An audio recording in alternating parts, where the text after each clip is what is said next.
안녕하세요. 오늘은 벤자민 프랭클린에 대한 이야기를 한번 해보겠습니다. 벤자민 프랭클린 하면은 일단 우리는 뭘 생각을 하나요?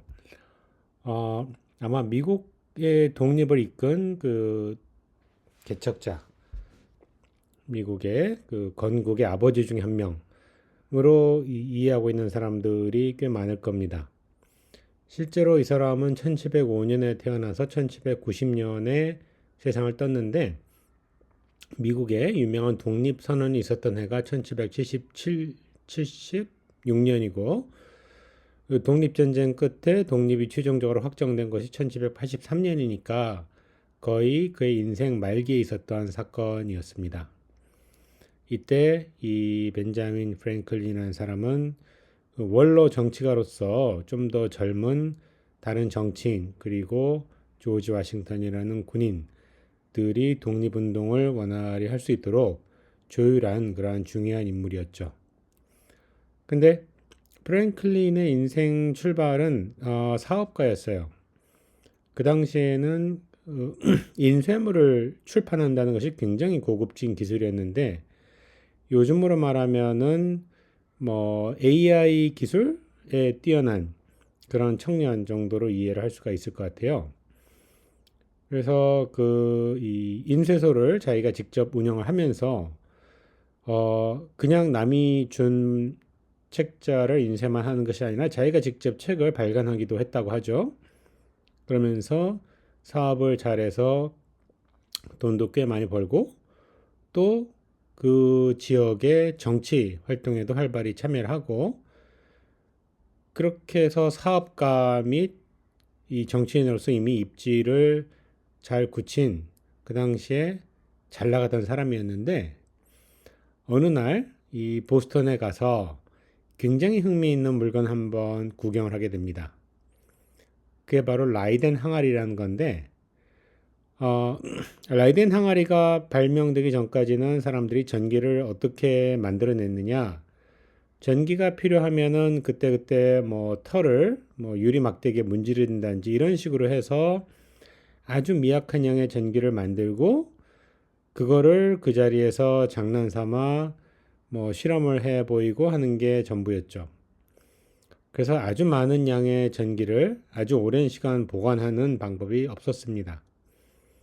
그러다가 1745년에 네덜란드에 있는 라이덴에 이 라이덴이라는 도시에 사는 그 두 명의 기술자가 이러한 이 아래 그림에 보이는 것 같은 그러한 항아리를 만들었는데 이게 유리 항아리입니다.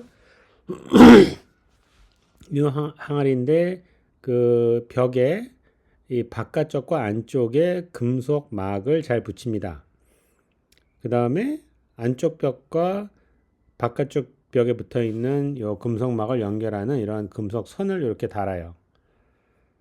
자, 그리고 그 금속 선을 또 외부에다 연결하고 자, 이 외부에 연결한 요 금속 선에다가 뭐 우리가 뭐 저기 모피를 문지르다든지 하면은 전기가 자꾸 발생해서 그 발생된 전기가 요 금속선을 따라서 요 항아리에 점점 쌓이게 됩니다. 자, 이렇게 충분히 전기가 쌓은 다음에 여기 요 접촉면을 딱 접촉하는 점을 딱 분리를 하면은 여기에 갇힌 전기가 밖으로 못 나오고 계속 여기에 남아 있게 됩니다. 전기를 보관할 수 있게 되는 것이죠. 자, 그러다가 전기를 쓸 일이 있다.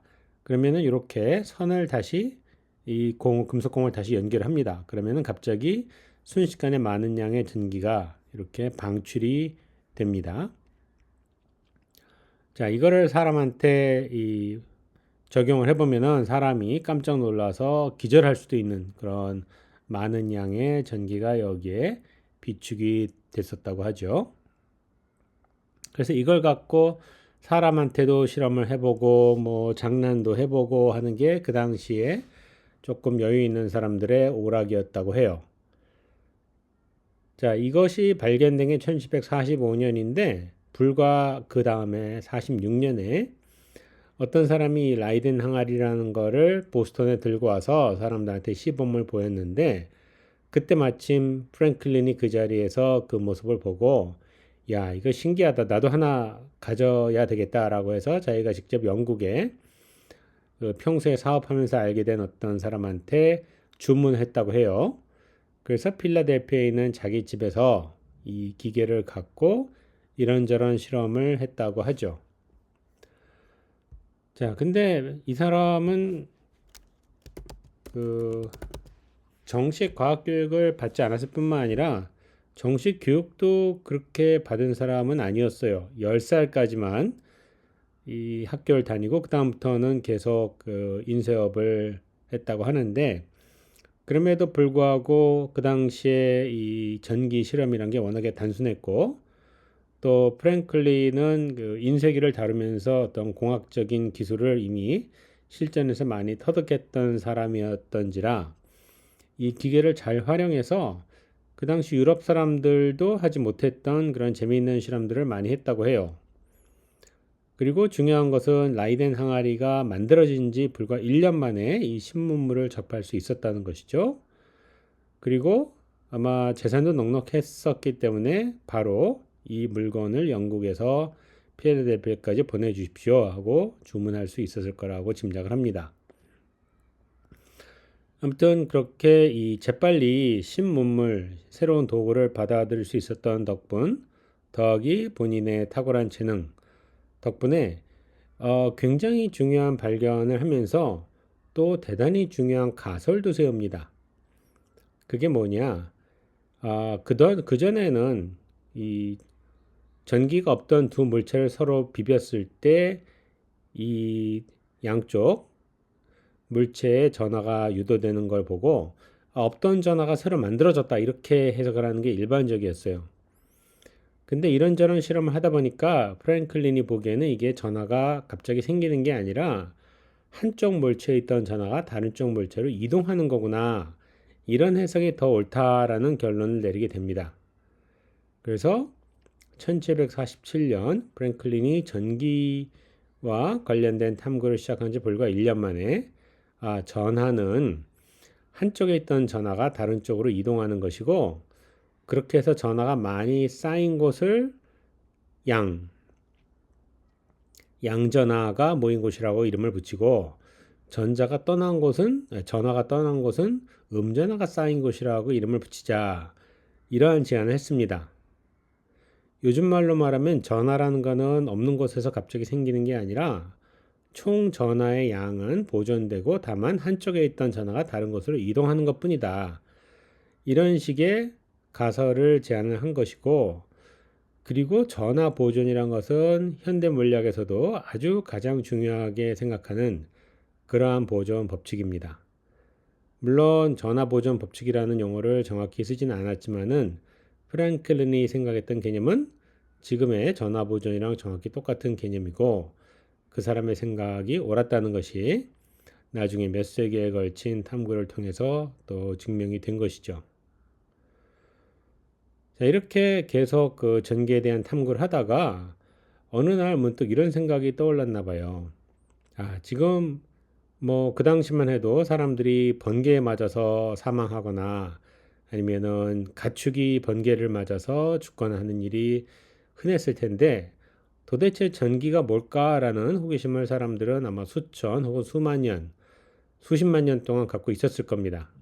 근데 번개의 정체가 뭔지는 아무도 제대로 몰랐었죠. 근데 프랭클린이 가만히 생각을 해보니까 이게 혹시 전기 아닌가? 이런 생각을 했다고 해요. 그래서 이 프랭클린이 뭘 했느냐, 자기가 실험을 해서 재밌는 결과가 나올 때마다 그거를 편지 형태로 적어서 영국에 있는 자기 그 같이 사업을 하면서 알게 된 친구한테 보내면은 그 영국 친구는 또 마침 영국의 왕립학회의 회원이었다고 해요.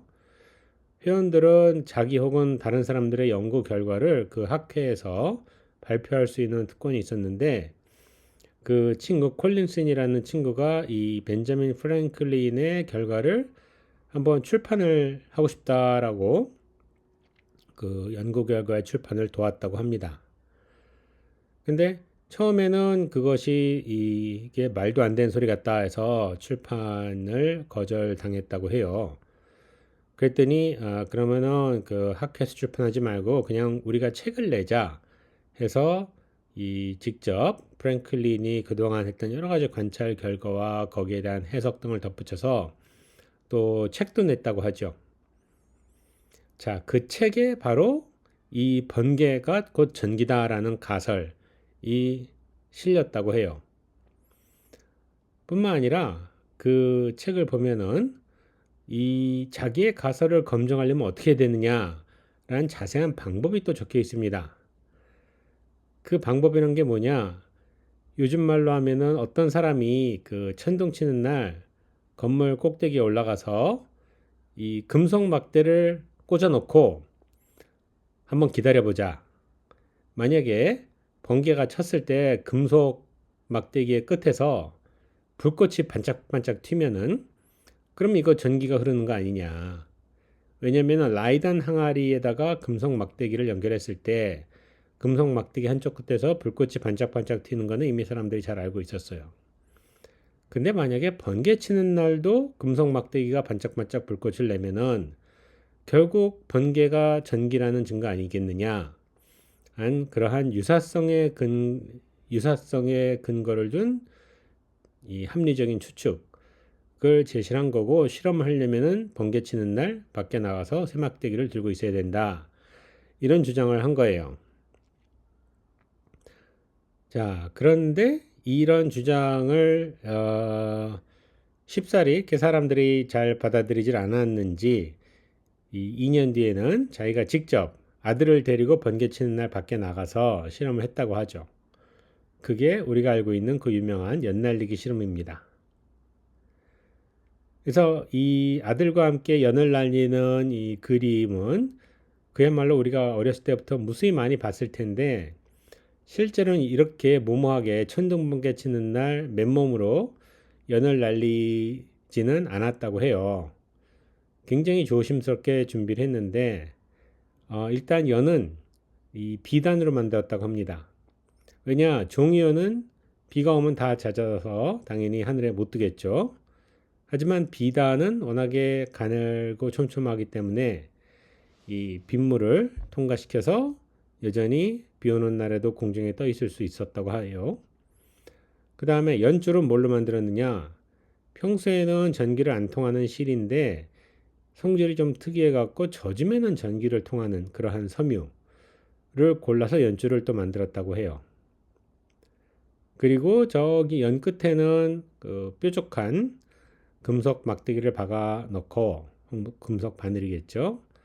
그 다음에 손잡이 부근에는 저렇게 열쇠를 매달아 놨다고 하죠. 자, 만약에 이 프랭클린의 가설이 맞다면은 번개가 치는 날 전기가 이 연줄을 타고 내려와서 이 열쇠, 금속 열쇠 부근에서 불꽃을 내야 됩니다.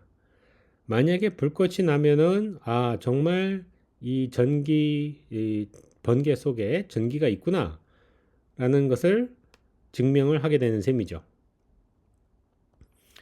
자, 근데 아니 그러면은 이 연줄을 들고 있는 프랭클린의 손도 감전되는 거 아니냐 이런 걱정을 할 수가 있겠죠. 자, 그런 염려를 당연히 프랭클린도 생각을 했고 그래서 손잡이 쪽은 또 전기가 안 통하는 비단천으로 만들었다고 해요. 그래서 비단천을 들고 그래도 비가 오는 날 저렇게 밖에 있으면은 그 비단천도 젖기 때문에 물이란 것은 전기를 잘 통하니까 여전히 감전될 수가 있죠. 그래서 이렇게 겁도 없이 비 오는 날 밖에서 실험한 게 아니라 자기랑 아들은 어디 야외에 있는 헛간 속에 들어가서 이걸 쥐고 있고 연만 헛간 밖에서 저렇게 공중에 둥둥 떠 있게 했다고 합니다.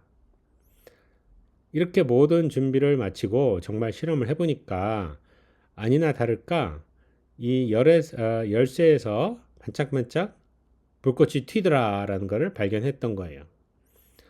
아니면은 이 열쇠를 가만히 이렇게 손등으로 대보니까 손등이 찌릿찌릿한 느낌이 오더라라는 걸 발견한 거죠.